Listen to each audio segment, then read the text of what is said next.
Laisal fata man yakulu kana abi. Pemuda yang sejati itu tidak berkata, ini ayahku. Inna fata man yakulu ha anada. Pemuda yang sejati itu berkata, inilah aku. Telak, santri milenial sindir anak Jokowi bangga di ketiak orang tua, ternyata munafik. Jadi, kalau ente masih berlindung di ketek orang tua ente nggak usah ngaku-ngaku jadi anak muda yang mandiri. Payah ente.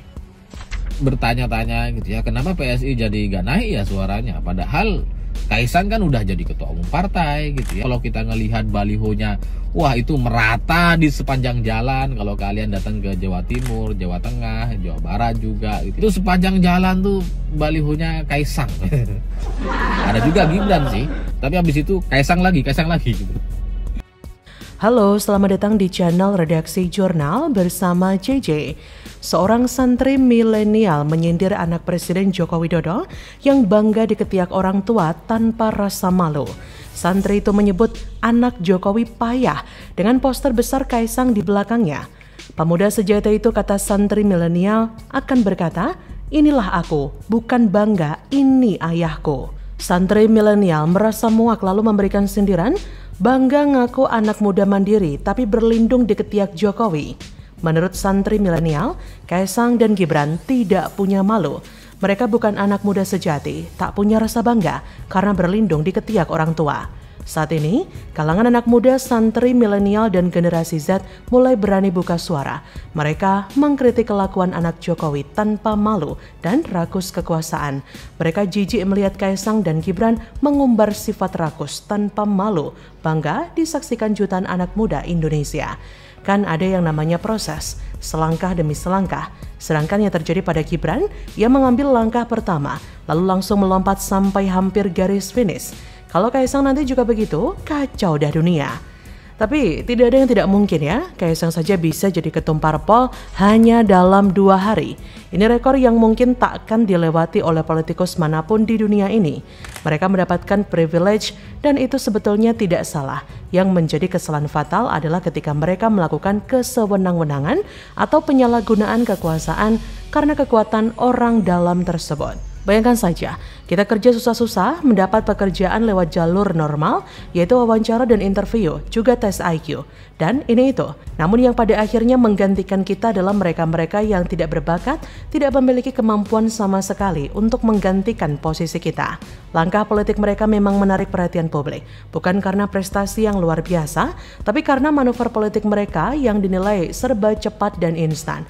Mereka terjun ke dunia politik secara instan melalui jalan pintas, sehingga bisa mencapai posisi sekarang ini dengan begitu cepat. Kecepatan ini tidak lepas dari privilege sebagai keluarga presiden. Gibran yang awalnya adalah pengusaha catering dan pada Maret 2018 mengaku tidak akan masuk politik dan hanya mau berbisnis, namun kemudian ia masuk PDIP dan dicalonkan sebagai wali kota Solo 2020. Dengan status sebagai putra presiden, tentu dengan mudah Gibran memenangkan pemilihan itu. Begitu pula dengan Bobi, dengan mudah sebagai anak mantu presiden, ia masuk PDIP untuk mendapat rekomendasi partai dan kemudian melenggang mulus, menjabat wali kota Medan, sekalipun minim pengalaman sebagai pemimpin. Kaisang sebelumnya bisnis kuliner. Dalam waktu singkat hanya 2 hari setelah menjadi anggota PSI, dia langsung didapuk sebagai ketua umum partai itu. Langkah ini bisa jadi yang paling cepat dalam sejarah partai politik di Indonesia. Proses politik mereka menjadi sorotan negatif dari masyarakat, sehingga muncullah isu dinasti politik, mahkamah keluarga, dan politikus karbitan. Hal-hal negatif ini melekat pada diri mereka entah sampai kapan. Proses demokrasi yang dianggap kurang benar mengiringi karir politik mereka. Hal ini bisa mengancam nama baik mereka bahkan keluarga Jokowi. Selama ini nama Jokowi begitu diagungkan oleh berbagai lapisan masyarakat sebagai presiden yang dekat dengan rakyat kecil dan mampu menjalankan program-program yang dibutuhkan masyarakat. Sayangnya, nama baik yang tercipta selama 9 tahun terakhir terancam hancur karena manuver di akhir masa pemerintahannya. Bagaimana menurut Anda?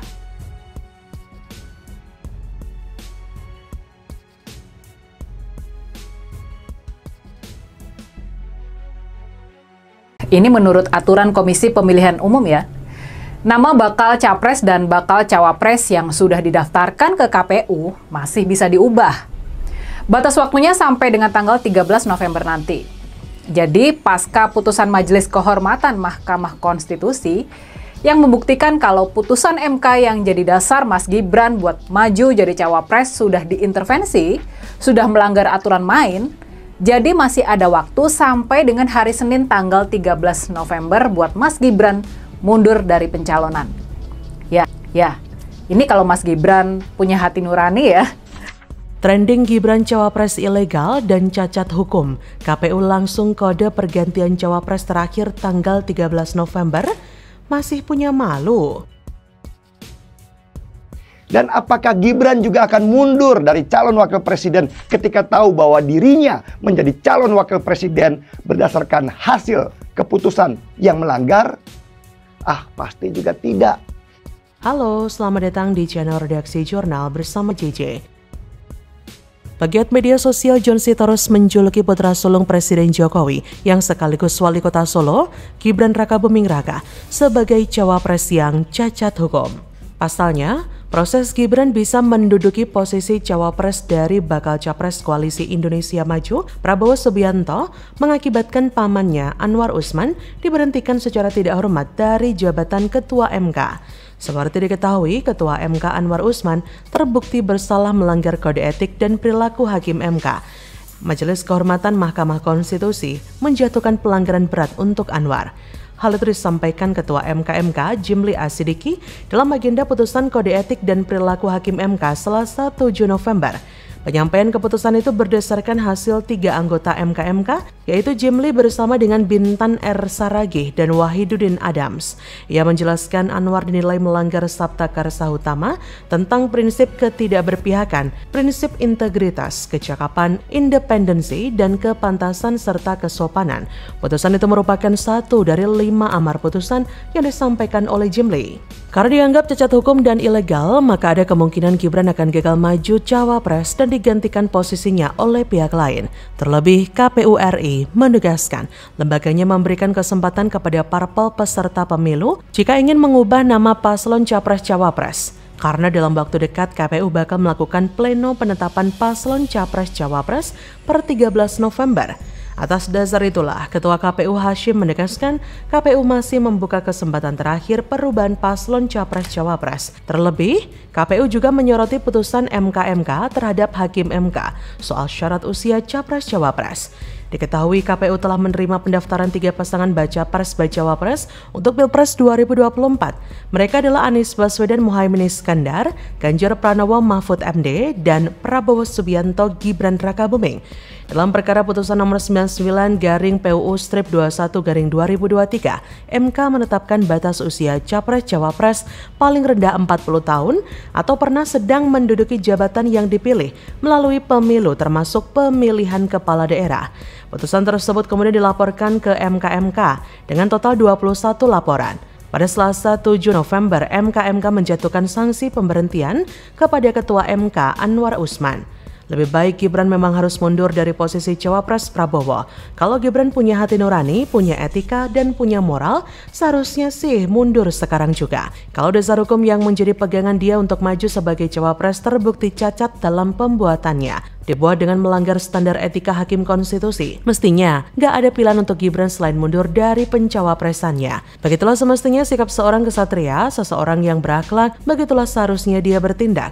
Jangan memaksakan kehendak dan ambisi, sambil jumawa beranggapan kalau rakyat itu bego, nggak paham dan nggak peduli sama urusan pelanggaran moral dan hukum seperti ini. Jangan dipikir yang dipikirkan rakyat cuma ekonomi belaka, cuma mencari cuan. Jangan beranggapan kalau pembagian bansos yang masif oleh pemerintah bisa membeli suara. Jangan dipikir rakyat bakal tutup mata terhadap pelecehan lembaga hukum seperti yang sudah terjadi pada Mahkamah Konstitusi. Percayalah, rakyat tidak bodoh, rakyat tidak apatis, dan rakyat tidak akan tinggal diam. Bagaimana menurut Anda?